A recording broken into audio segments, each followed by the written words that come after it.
Hey guys, what's going on? James here, and in this video today, we're going to be talking about all of the matchups that we all should be keeping an eye on for the Tampa Bay Buccaneers Week 15 matchup versus the Atlanta Falcons. Let's not waste any time. Let's get in to the first matchup that I want to talk about, which is going to be the Tampa Bay Buccaneers offensive line versus the Atlanta Falcons pass rush. Now, actually, for this video, I'm trying something a little bit different. I'm actually going to have some quotes from Bruce Arians in the most recent press conference he gave just 2 days ago to support some of my thoughts in these matchups. So, Bruce Arians was asked on the question on if he expects a strong performances from Tristan Wirfs and his evaluation of the entire offensive line play this season. Bruce Arians had this to say: "I expect it every single week. Tristan Wirfs, he's playing at a Pro Bowl level, and that's what we anticipated. He's doing it week in and week out, so that's kind of what I expect every week now. We had the one pre-snap penalty on Sunday where he would have had another no turnover, no penalty, no sack game. The offensive line got game balls. They had a great day. The only pressures really came from the tight ends." Then, later on in the same press conference, Bruce Arians was asked about on where Wirfs has exceeded expectations, and Bruce Arians said, "I think he's always been a really good run blocker. Even in college, his run blocking was outstanding, but his pass blocking ability is amazing for a young guy as big as he is and as athletic as he is. He's going against top guys every week, so I think that's the more surprising thing, how well he's pass blocking." So, from both those quotes, it's obvious that Bruce Arians is very confident in this offensive line, and I will give credit where credit is due. The offensive line did very good last week in terms of protecting Tom Brady, opening up some holes in the run game, and all the other different types of things. Now, based on those quotes,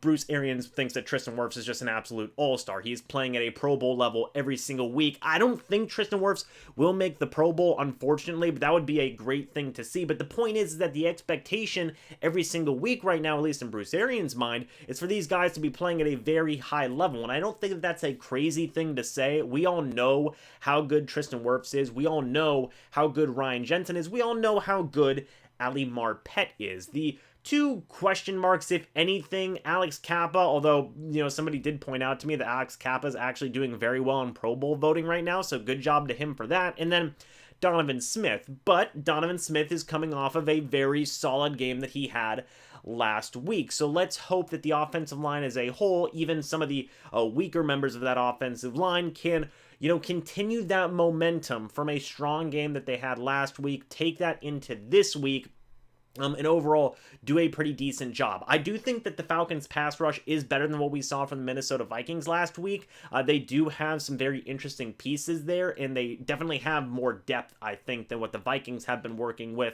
But I still expect, this offensive line, most of the guys, I want to say 3 to 4 guys on this offensive line to be playing at a high level now, and it seems like Bruce Arians is in agreement with that. So let's see how this offensive line does against what is probably going to be a much stingier pass rush in the Atlanta Falcons. The next matchup I'm going to be keeping an eye on is the reverse. It's going to be the Buccaneers pass rush versus the Falcons offensive line. And again, I have 2 quotes here given from Bruce Arians from December 14th. So, Bruce Arians was asked on how younger defensive players have performed this season without the standard development period they receive in the preseason. Bruce Arians had this to say: "Anthony Nelson has had a heck of a year. He's gotten a lot of pressures and uses his length to bat some balls. Pat O'Connor is one of those guys that's a rolling ball of butcher knives. He's playing full speed all the time, and I love him. He practices as hard as anybody that we have, and I'm really happy to see him get that sack." That is talking about how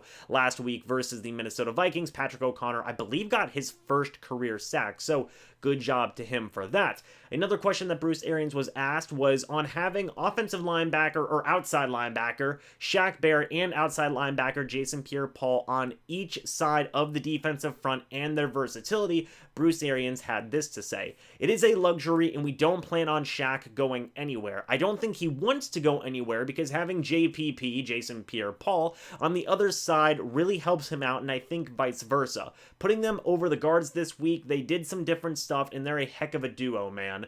When you get people one-dimensional, they're hard to block." So, Bruce Arians, again, has a lot of confidence from top to bottom in this pass rush, both along the defensive line and especially in that outside linebacking core. And I think that earlier on in the season, there was a lot of criticism thrown towards Shaq Barrett's way. A lot of that has died down now as some of the more advanced statistics have been coming to light, and it's really been coming up as to, Shaq Barrett, while he's not finishing on all of his sacks, which I had talked about that earlier in the season, he's still doing really good at generating pressure at that outside linebacker position, and everybody's been loving the work that Jason Pierre-Paul has been doing this year. I still think both these guys will finish with double-digit sacks. Just need to finish on those sacks a little bit for Shaq Barrett, which he's starting to do now. In terms of the depth, Patrick O'Connor, Anthony Nelson, things like that, I think those guys can be good, and I do think they have potential, but especially in the case of a guy like Anthony Nelson, I want to see more of a rotation. One of the biggest reasons that I think the pass rush was so successful last season was because they had a healthier rotation because Carl Nassib was there. Now, this could be alluding to the fact that a guy like Anthony Nelson hasn't had the time to properly develop into the next Carl Nassib in terms of rotation times and things like that, but it seems like things are starting to get a little bit better. We saw it in the Vikings game where Anthony Nelson almost forced a fumble on Kirk Cousins, which then resulted in a sack for Shaq Barrett, I believe. So that's good. I want to see Anthony Nelson out there more because I think he can be good when he gets out there onto the field. It's just a matter of being able to play him more. So hopefully, one of the changes that Todd Bowles made coming out of the bye week is working more on getting Anthony Nelson involved in the pass rush, because I think that, one, that helps Anthony Nelson in terms of his overall development and things along those lines, and two, it keeps Jason Pierre-Paul and it keeps Shaq Barrett fresher, healthier, all these different types of things. Against the Falcons O-line that has really been banged up throughout this year, I want those guys to be as fresh as possible to continue to bring the heat throughout the entire game, so our starting pass rushers in Shaq Barrett and Jason Pierre-Paul do not get tired. So I want to see more healthier rotations from guys like Anthony Nelson and Patrick O'Connor, but overall, I'm happy with the work that both the starters have been doing, Shaq Barrett and JPP, and I want to see more of Anthony Nelson.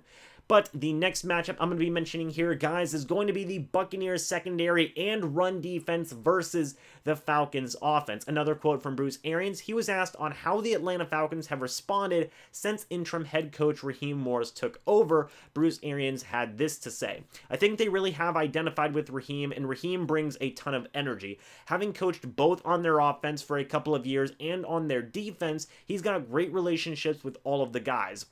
I think that they're playing really, really hard for him, and I think he's a heck of a football coach. I think Matty Ryan is still playing at a high level, and it'll come down to whether we can get our hands on Todd Gurley and keep those receivers in front of us. Same thing defensively.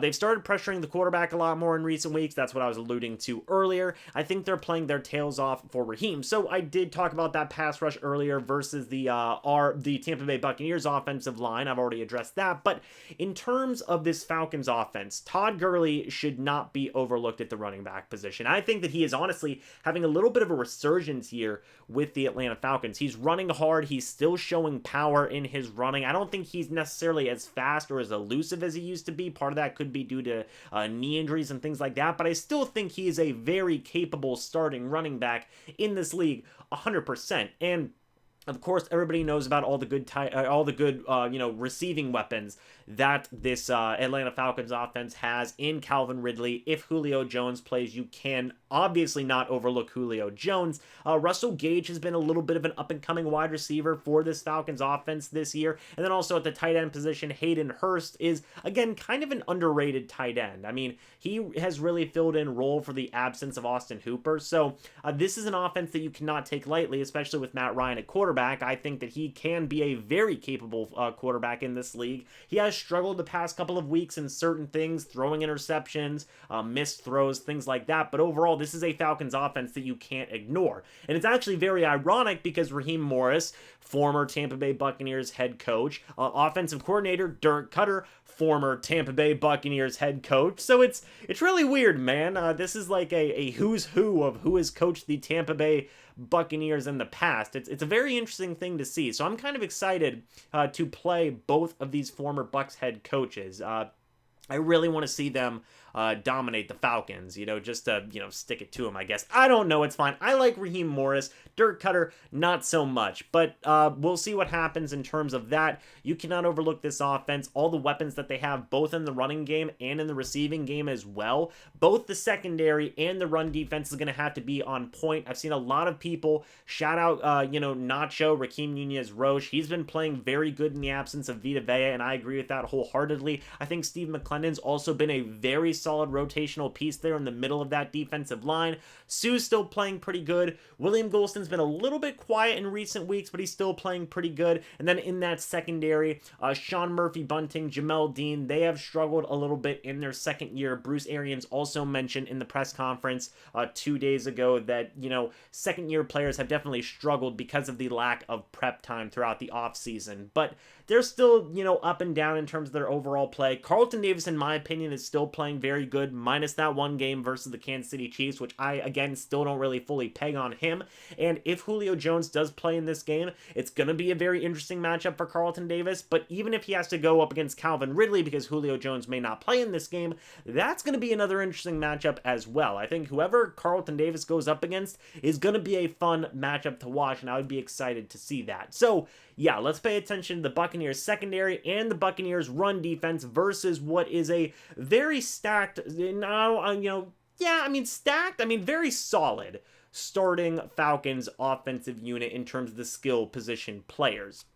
The second to last matchup I want to talk about is going to be the Buccaneers running backs versus the Falcons run defense. Not so much because the Falcons run defense has been stellar or anything like that in recent weeks, but mainly because of some other quotes that we have seen and some recent developments from that Vikings game just a couple of days ago. Bruce Arians was asked on if the team suffered any injuries during Sunday's game.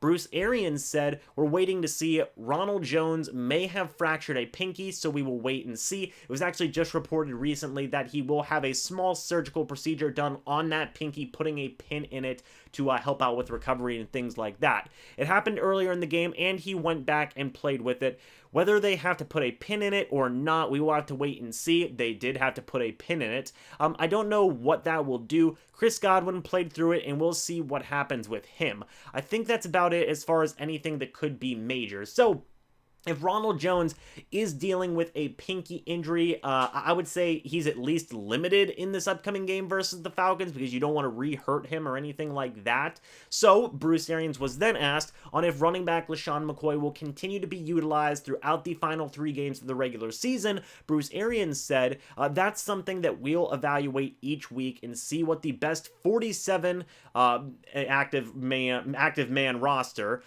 it is for that ball game to win. So essentially he's saying, if it works into our game plan, if he fits into the 47 guys that we can play for that upcoming game, we will see how that goes. And if there is an injury to Ronald Jones, if he is limited or potentially out for that game, I would expect to see a little bit more of Lashawn Mccoy. Leonard Fournette was inactive for that Vikings game.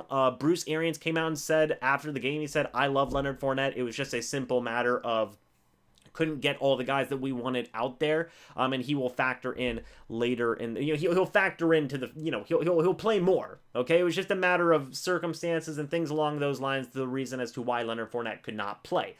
If Ronald Jones can't go, I would probably expect Leonard Fournette to take the starting share of the running back snaps, then probably Lashawn McCoy, and then probably Keyshawn Vaughn after that. I would not expect Kenyon Barner to get any running back snaps, but I guess you never know. But I would say Leonard Fournette, then Lashawn McCoy, then Keyshawn Vaughn if Ronald Jones cannot go. If he is limited in some capacity, then I would imagine a pretty healthy split between Ronald Jones, Leonard Fournette, and then a little bit more of Lashawn McCoy to, fill in the less impact that Ronald Jones will have on the game.